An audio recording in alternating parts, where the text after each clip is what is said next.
So hello guys and welcome back to my channel entertainment की पाठशाला। सो इस video में सीएमए फाउंडेशन का जुलाई टर्म का जो एग्ज़ाम हुआ था उसका 2022 वाले सिलेबस का पेपर 2 जो कि अकाउंट्स है उसका पूरा सोल्यूशन मैं बताऊंगा। तो लाइन बाय लाइन सब सुनते रहना और मार्क करते रहना किसको कितना मिला, ठीक है ना। और कोई भी क्वेश्चन में अगर आपको डाउट लगे कि भैया मेरा आंसर ये आया है, हमको लग रहा है कि ये सही है, तो आप कमेंट में बताना। अगर ऐसा कुछ सच हुआ तो हम रेक्टिफाई कर देंगे, ठीक है ना। बट मोस्ट प्रोबेबली हम जो इतना बता रहे हैं वो सारा राइट है, ठीक है। तो स्टार्ट करते हैं। सबसे पहला, provision for discount on debtor is created only on, कब कैसे होता है बताओ। इसका ऑप्शन नंबर सी होगा। टोटल डेटर में अगर जैसे ही प्रोविजन फॉर बैड डेट हटा देते हैं उसके बाद जो डेटर आता है उस पर हम लोग provision for discount on debtor calculate करते हैं। तो ऑप्शन नंबर सी होगा 51 का सी। फिर कॉपीराइट, ये कॉपीराइट क्या है, ईजी है एकदम, सी होगा। Intangible real account. Question number 53 क्या है, अर्जुन परचेज गुड्स, ठीक है ना। परचेज अकाउंट कितना से डेबिट होगा, तो Arjun purchase goods of 25,000 for cash at 10% trade discount. तो ट्रेड डिस्काउंट बुक्स में नहीं आता, कहीं भी नहीं आता, इसलिए सिंपली था कि परचेज जो आएगा 25,000 माइनस 10% होगा, जो कि तुम्हारा आता है 22,500, ठीक है ना। अब बोलोगे भैया कैश डिस्काउंट हम लोग इसका जर्नल एंट्री क्या होगा, परचेजेज अकाउंट डेबिट, ठीक है, टू बैंक अकाउंट होगा और 2 डिस्काउंट रिसीव होगा, जो कि तुम्हारा 5% कैश डिस्काउंट होगा, यही होगा। तो ऑप्शन नंबर ए होगा तुम्हारा 22,500।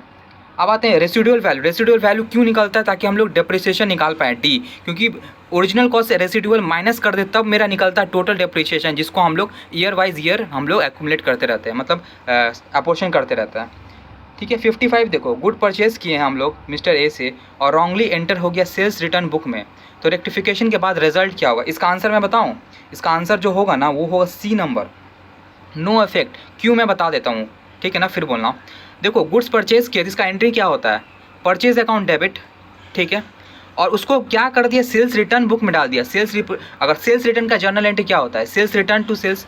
एनी हाउ जो भी गलती भी किया है ना, तो भी ट्रेडिंग अकाउंट को वो डेबिट ही होता। सेल्स रिटर्न भले ही क्रेडिट साइड में ये ट्रेडिंग अकाउंट को सेल्स में लेस करके दिखाया जाता, बट उसको अगर लेस करके इधर भेज दो डेबिट साइड में, तो भी इन शॉर्ट परचेज की जगह सेल्स रिटर्न भी दिखा दिया गया है ना, तो कुछ मतलब क्या बोलते हैं कि कुछ अफेक्ट नहीं आएगा प्रॉफिट में, कोई भी अफेक्ट नहीं आएगा। तुम एक नॉर्मल टी फॉर्मेट में बना लेना, लिखना ओपनिंग स्टॉक 10,000, परचेज लिखना 1,000, सेल्स लिखना इतना, और उसको जगह ना परचेज को हटा के यहाँ सेल्स से माइनस कर देना, देखना तुम्हारा ग्रॉस प्रॉफिट जो आएगा ना वो सेम आएगा, ठीक है, वो करके देख लेना। अब आते हैं 56 क्या है तुम्हारा, इसका आंसर होगा D, previous year balance sheet. कौन सा नहीं लेते हैं, ऑब्वियसली बैंक रिकॉन्सिलेशन में bank column passbook bank statement लेते हैं, but previous year balance sheet का क्या काम है, राइट। 57 देखो, 57 क्या है, हाउस बिल्डिंग एडवांस दे, कहीं भी एडवांस मीन्स प्रीपेड क्या होता है, एक एसेट होता है, तो एसेट होगा इसका आंसर।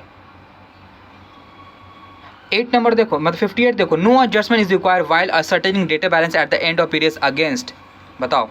ऑब्वियसली ट्रेड डिस्काउंट होगा इसका, ट्रेड डिस्काउंट तो आता ही नहीं, तो इसका एडजस्टमेंट क्यों करेंगे। एट द एंड हम लोग bad debt, further bad debt less कर देते हैं, कैश डिस्काउंट मतलब डिस्काउंट रिसीव लेस करते हैं, रिटर्न इनवर्ड लेस करते हैं, मतलब सेल रिटर्न लेस करते हैं, बट ट्रेड डिस्काउंट तो बुक्स में ट्रीट ही नहीं होता, तो वही होगा आंसर। 59 क्या है, fix asset current asset categorize as per concept of going concern होगा 59, ठीक है ना। उसके बाद आते हैं 60, एक मशीन परचेज किया, सिंपली इसका आंसर बता देता हूँ, इसमें पूछ रहा है क्या, डेप्रिसिएशन, राइट। डेप्रिसिएशन इसका जो आंसर होगा ना आपका वो होगा 3 लाख रुपया, ठीक है ना, 3 लाख, क्लियर हो गया। अब बढ़ते हैं नेक्स्ट क्वेश्चन 61 क्या था, विच ऑफ द फॉलोइंग, इसका जो आंसर होगा इसका डी होगा, financial statements are part of accounting, जो कि ट्रू है, ठीक है। उसके बाद आते हैं question number 62, bad debt recover during the year is a क्या है, ये रेवेन्यू रिसिप्ट है, ये इनकम है, कैपिटल नहीं है, रिडक्शन ऑफ स्टैंडर्ड डेट नहीं, ये बैड डेट रिकवरी एक रेवेन्यू रिसिप्ट है। 62 का आंसर ए होगा। 63 क्या है, which of the following error is an error of principle. 63 का जो होगा ना वो होगा B number, 5,000 paid to employ on installation of new plan debited to wages account. देखो मतलब कि प्रिंसिपल, एरर ऑफ प्रिंसिपल क्या होता है, एरर ऑफ प्रिंसिपल सिंपली होता है जो कैपिटल एक्सपेंडिचर इसको रेवेन्यू ट्रीट कर दोगे तो एरर ऑफ प्रिंसिपल हो जाएगा। For example wages paid to employ for machinery, तो ये मशीनरी में ऐड होना चाहिए था ना, ये कैपिटलाइज होना चाहिए था, बट हम इसको वेजेस में ट्रीट कर दिए, तो ये एरर ऑफ प्रिंसिपल है, ठीक। 64 क्या है, find the correct answer, right. इसका आंसर होगा C number, writing a debit term on the credit side and vice versa is an error of commission, ठीक है, is an error of commission. अब आते हैं 65 पे। 65 expensive paid but not accrued means, इसका बताओ आंसर, जल्दी बताओ। इसका आंसर होगा सी, प्रीपेड। एक्सपेंस हम पेड करते बट अक्रूड नहीं, ऑब्वियसली प्रीपेड होगा। अब आते हैं 66, इसमें अमाउंट ऑफ एडवांस जो होगा ना, अमाउंट ऑफ एडवांस निकलेगा 1,20,000।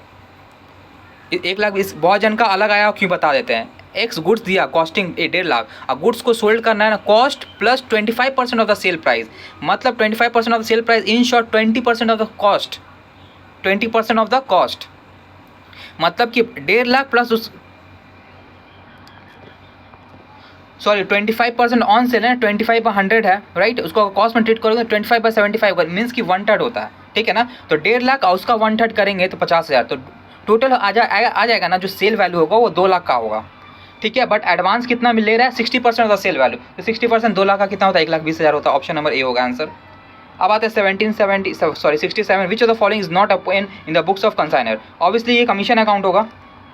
68 आओ, for closing stock held by consignee which account must be debited, इसका आंसर होगा ए, कंसाइनमेंट स्टॉक अकाउंट। 69 क्या है, 69 देखो इसका आंसर जो होगा ना, पहले देख लो, जॉइंट वेंचर है, प्रॉफिट ऑन जॉइंट वेंचर, इसका आंसर सी होगा 108,400, ठीक है। 69 हो गया। अब चलते हैं 70 की तरफ। 70 देखो, बिल ड्रॉन किए 3 जुलाई को, 40 डेज पेमेंट के बाद इसका ड्यू डेट, पेमेंट डेट क्या होगा, इसका आंसर 16 अगस्त होगा, क्योंकि तुम्हारा जो 3 डेज़ का ग्रेस पीरियड होता है ना, वो वाला ऐड हो जाएगा, तो 15 अगस्त में तो नेशनल हॉलीडे है, तो इसका अगला वाला होगा, ठीक है। 71 del credit commission is consignment generally payable on total sales होगा इसका आंसर। 72 देखो, क्या है, at the time of dishonour which would will debited by the drawer. At the time देखो, डिसऑनर का एंट्री क्या होता है पता है ना, डेटर टू क्रेडिटर होता है जनरल एंट्री, ठीक है ना। तो डेटर एक आदमी के जो ड्रॉयर है उसका अकाउंट में डेटर कौन होता है, ड्रॉई तो होता है, तो ड्रॉई अकाउंट को हम लोग डेबिट करेंगे, ठीक। 73 देखो, ये इसका आंसर जो होगा पीरियोडिसिटी कॉन्सेप्ट होगा, क्यों हम लोग पीएल बनाते हैं, पीरियोडिसिटी कॉन्सेप्ट की वजह से। 74 देखो, which of the following items are shown as in the receipt on payment account, कौन सा आता है, सब आइटम आता है, कैपिटल और रेवेन्यू सारा जितना भी रिसीव्ड हुआ during the period of account, D number होगा इसका आंसर। 75 देखो, manager entitle commission profit after deducting such commission वाला है, 5/105 ये वाला चीज़ है। इसको अगर करोगे ना, इंटरेस्ट ऑन कैपिटल सबसे पहले हटा दोगे, तो 89 में से 5 घटाओगे तो क्या हो जाएगा, 84 बचेगा। 84 को इंटू 5 बाई 105 करोगे तो इसका आंसर आएगा 4,000, ठीक है। 76 देखो, इसमें निकालना था अमाउंट ऑफ परचेज, इसका आंसर होगा जो 2,01,000 होगा, ऑप्शन नंबर सी। 77 इसका आंसर जो होगा ना, ये क्या बोल रहा है इसमें, will be shown in the subscription account, outstanding balance पूछ रहा है, इसका आंसर जो होगा ए होगा 8,000, ठीक है। सारा हम पहले कैलकुलेशन करके बता रहे हैं, तो ऐसा मत सोचा कि भर में मार रहे हैं, हम कैलकुलेशन कर ली इसके बाद बता, ताकि देरी ना हो, ठीक है। फिर 78 बात करते हैं। The information for the preparation of receipt payment taken from, किससे लिया जाता है, कैश बुक। रिसीप्ट पेमेंट में सिर्फ तुम्हारा रिसीप्ट पेमेंट क्या, एक समराइज कैश बुक की, तो कैश बुक से सारा आइटम लिया जाए। तुम बोलोगे भैया कैश ओपनिंग बैलेंस कैश का ना बैलेंस शीट जो था, नहीं, बैलेंस शीट में कैश बुक से आता है, बैलेंस शीट का कैश बुक जब रिसीप्ट पेमेंट बनाते हैं बैलेंस कैश बुक नहीं आता है, कैश बुक से आता है रिसीप्ट पेमेंट में, ठीक, क्लियर हुआ। 78 का जो होगा वो होगा तुम्हारा कैश बुक। अब आते हैं 79 देखो, मैन्युफैक्चरिंग अकाउंट क्यों प्रिपेयर करते हैं, obviously to ascertain the cost of goods sold, तो 79 का क्या होगा, cost of goods sold B number. 80 क्या है, revenue expense for which separate fund is available, इसमें क्या होता है ना, हम लोग सारा ट्रीटमेंट सेपरेट फंड से ही करते हैं, फंड को डेबिट करेंगे, ऑप्शन नंबर सी।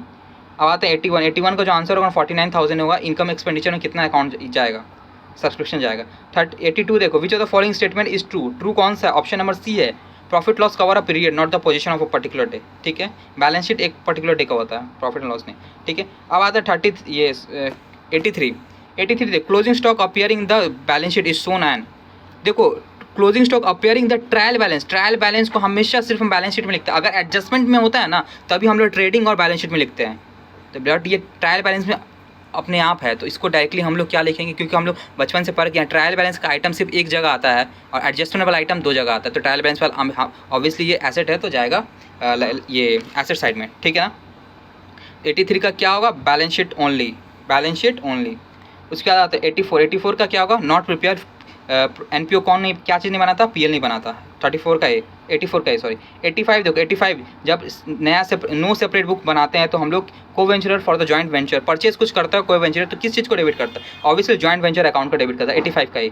86 का बताओ, prime cost may be correctly term as, prime cost में ना सारे डायरेक्ट मटेरियल, सारे डायरेक्ट एक्सपेंसेस, सारे डायरेक्ट नेचर के गुड्स सब कुछ इंक्लूड आते हैं। तो ये क्या होगा, ये बी होगा, the total of all cost item which directly charge to product item. 36, ये 86, ठीक है, बी नंबर होगा।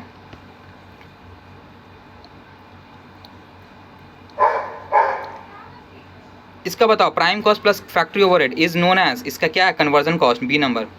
88 which statement is not true, इसका ऑप्शन नंबर होगा C, bad debt, legal charge और मतलब सेलिंग डिस्ट्रीब्यूशन एक्सपेंस बोलते हैं नहीं। अब आते हैं 89। 89 क्या है, which one is fall, fix cost per unit increases with increase in cost, ये वाला क्या होगा तुम्हारा, ये वाला ही ऑप्शन होगा आंसर, क्योंकि फिक्स कॉस्ट बढ़ता नहीं है per unit, right, increase in, अगर आउटपुट इंक्रीज करो तो फिक्स कॉस्ट पर यूनिट घटता है। 90 which costing method is use by spare parts manufacturing, इसका बैच कॉस्टिंग होगा, option number C. Cost of rectification and defective article is treated as, इसका क्या होगा, प्रोडक्शन ओवरहेड, ठीक है, 91 का। अब आते हैं 92 में। 92 क्या है, वेजेस फॉर एबनॉर्मल टाइम, जहाँ भी एबनॉर्मल कॉस्टिंग PL होता है, कॉस्टिंग PL 92 का D. 93 cost are classify into material, ये क्या होगा, ये एलिमेंट वाइज क्लासिफिकेशन होगा, सी नंबर। फिर आते हैं 94 which of the following would be classifies indirect labour, indirect labour क्या होगा, इसका B, store assistant in a factory store. 45 देखो, ये सॉरी 95 देखो, CA16 ए, आंसर होगा depreciation, relate to depreciation and amortisation, option number A. फिर आता है 96 में क्या बोल रहा था ना, निकालने फैक्ट्री कॉस्ट जो होगा ना 5,60,000 होगा, बी नंबर ऑप्शन, ठीक है। अब आते हैं 97 में क्या बोल रहा है, हम लोग को निकालने बोल रहा है परचेज जो इसका आंसर जो होगा ना सी होगा 28,000। अब आते हैं 98 में, कॉस्ट ऑफ फ्री सैंपल किस में जाएगा, selling and distribution overhead, D होगा। अब आते हैं 99 which of the following item are not including cost sheet, ठीक है ना, इसका ऑल ऑफ दिस होगा, कुछ भी इंक्लूड नहीं होता है, सब फाइनेंशियल नेचर का है।